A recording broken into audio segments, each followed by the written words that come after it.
भी है। साथियों, कोरोना के समय में भी जब हर तरफ हाहाकार मचा था, तब भी हमने देश के करोड़ों परिवारों को मुफ्त राशन देने की योजना बनाई थी। आज भी यहां असम के लाखों परिवारों को इसका फायदा मिल रहा है। किसी भी जरूरतमंद परिवार को राशन के लिए पैसा न देना पड़े, इसके लिए करीब 7 लाख करोड़ रुपए केंद्र की बीजेपी एनडीए सरकार मुफ्त अनाज देने के लिए खर्च कर रही है। साथियों, कोरोना के उसी समय में दुनिया में खाद, फर्टिलाइजर बहुत महंगी हो गई थी, लेकिन भारत ने अपने किसानों को कभी परेशानी नहीं आने दी। यूरिया की जो बोरी विदेश से 3,000 रुपये में आती थी, वो हमने अपने किसानों को 300 रुपये से भी कम में दी है। आप ये आंकड़ा बोलेंगे?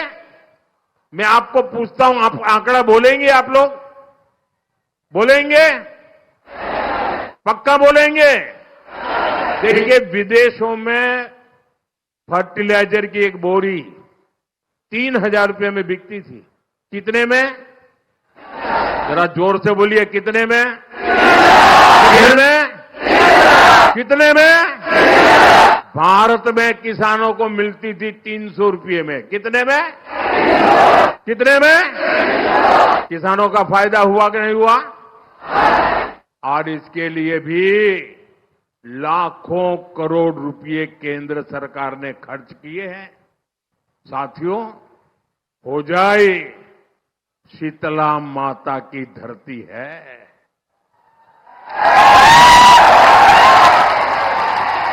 मां कामाख्या का धाम भी यहां से अधिक दूर नहीं है। मैं इन दिव्य शक्तियों को प्रणाम करते हुए यहां इतनी विशाल संख्या में आई सभी बहनों बेटियों का फिर से अभिनंदन करता हूं। साथियों, बीजेपी सरकार के लिए नारी शक्ति का सशक्तिकरण हमेशा प्राथमिकता रहा है। इसका एक उदाहरण पीएम आवास योजना है। हमारे यहां पहले महिलाओं के नाम पर कोई संपत्ति नहीं होती थी, लेकिन जब पीएम आवास योजना शुरू की तो ये नियम बनाया कि इन आवासों में महिलाओं की भी हिस्सेदारी होगी। आज योजना के तहत असम में गरीबों के लिए 22 लाख पक्के घर बने हैं। गरीबों के 22 लाख पक्के घर। आप बताएंगे आंकड़ा कितना? कितने घर बने हैं? 22 लाख। उधर से आवाज आए, कितने बने हैं? कितने बने हैं? कितने बने हैं? 22 लाख। और इनमें से ज्यादातर घरों की मालकिन ये मेरी माताएं बहनें हैं, महिलाएं हैं। साथियों, ये मोदी है, यहां रुकने वाला नहीं है।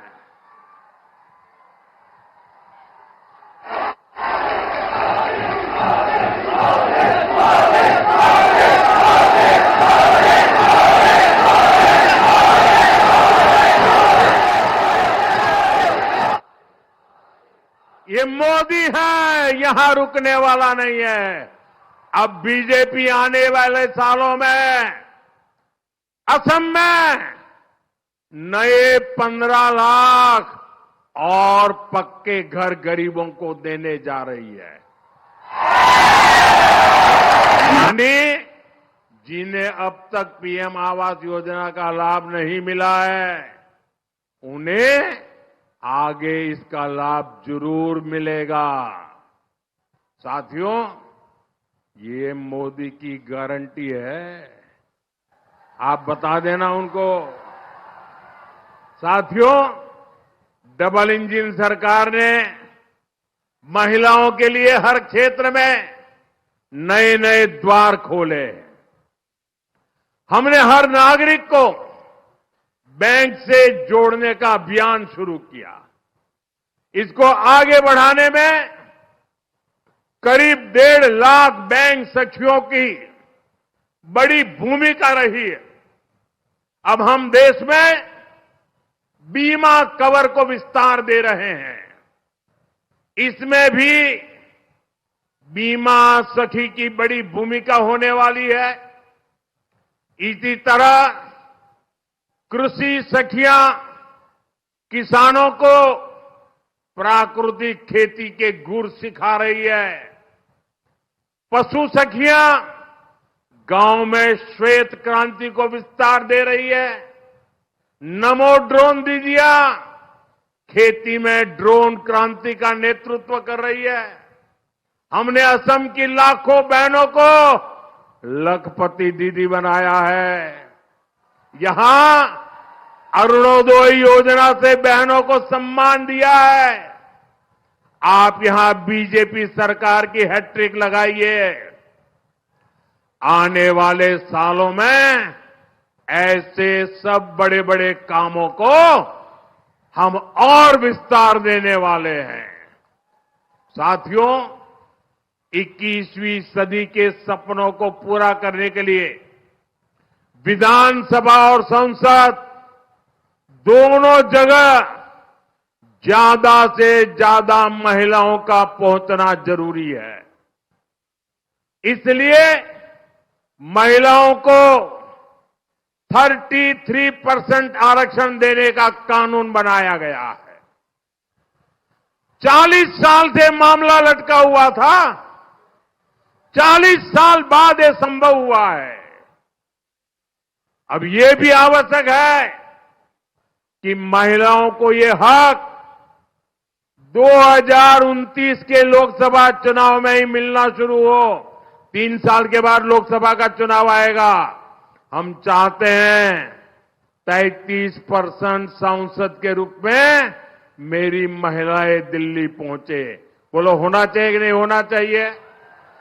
महिलाओं को हक मिलना चाहिए कि नहीं मिलना चाहिए? 2029 के चुनाव में मिलना चाहिए कि नहीं मिलना चाहिए?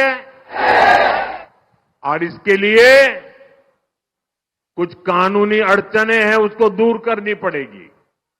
और इस काम के लिए मेरी देश की महिलाओं को अधिकार देने के लिए 16 अप्रैल से संसद का स्पेशल सेशन बुलाया गया है। इससे देश की आधी आबादी को तो लाभ होगा ही, हर राज्य की सीटें भी बढ़ेगी, नुकसान किसी का नहीं होगा। महिलाओं के लिए एक्स्ट्रा सीटें बढ़ाई जा रही है। साथियों, ये बहुत बड़ा निर्णय होना है। इसलिए देश की सभी पार्टियों से मैं फिर अनुरोध करूंगा कि सर्वसम्मति से इस काम को पूरा करें और इसका श्रेय भी सभी पार्टियां ले।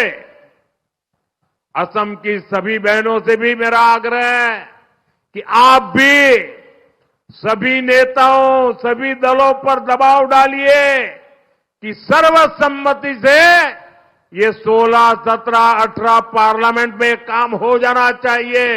होना चाहिए कि नहीं होना चाहिए? बहनों को अधिकार मिलना चाहिए कि नहीं मिलना चाहिए? साथियों, अब चुनाव का दिन निकट आ रहा है। बहुत कम समय बचा है, अब कुछ ही घंटे शेष है। अब कितने दिन मतदान के बाकी है गिनना बंद करो, कितने घंटे बाकी है वो गिनो, और हर घंटे में मतदाताओं को मिलने के लिए क्या काम करना है। अंतिम घंटों में आप सभी को परिश्रम की पराकाष्ठा करनी है। असम के हर परिवार को मिलना है। मिलेंगे, एक एक मतदाता को मिलेंगे। जोर से बताइए, मिलेंगे। पूरी ताकत से बताइए, मिलेंगे। हर पोलिंग बूथ में जाएंगे, हर पोलिंग बूथ जीतेंगे। क्या इस बार वोटिंग का रिकॉर्ड तोड़ेंगे? जैसे आज सभा में रिकॉर्ड तोड़ा है, वैसा ही मतदान में रिकॉर्ड तोड़ेंगे, विजय में रिकॉर्ड तोड़ोगे। और अच्छा, आप घर घर जाएंगे तो मेरा एक काम करेंगे आप लोग? जरा हाथ ऊपर करके बताइए, मेरा एक काम करेंगे? सबके सब बताइए, मेरा एक काम करेंगे? वादा करते हैं ना, करेंगे ना? मैं आप पर भरोसा करूं? देखिए, आप जहां जहां जाए, जिस जिस परिवार में जाए, जिन जिन लोगों से मिले, उनको कहना कि मोदी जी आए थे। कहेंगे? कहेंगे? और मोदी जी ने रंगाली बिहू की शुभकामनाएं भेजी है। एक बार फिर आप सभी का इस जोश भरे आशीर्वाद के लिए मैं आपका आभार व्यक्त करता हूं। मेरे इन सभी साथियों को विजयी बनाइए, बनाएंगे। बोलिए भारत माता की, भारत माता की, भारत माता की। वंदे वंदे वंदे वंदे वंदे वंदे वंदे वंदे वंदे वंदे। जरा एसपीजी के लोग, ये बच्ची छोटी गमोछा लेके आई है, 2 बेटियां बढ़िया बढ़िया चित्र बना के ले आई है। बेटे, आप सबका बहुत बहुत धन्यवाद। आप इतनी मेहनत करते हैं, मैं आपका बहुत आभारी हूं। और आपके माता पिता को भी कहूंगा कि इतना बढ़िया चित्र बनाने वाली बेटियों को अच्छे मौके दीजिए। बहुत बहुत धन्यवाद सबका।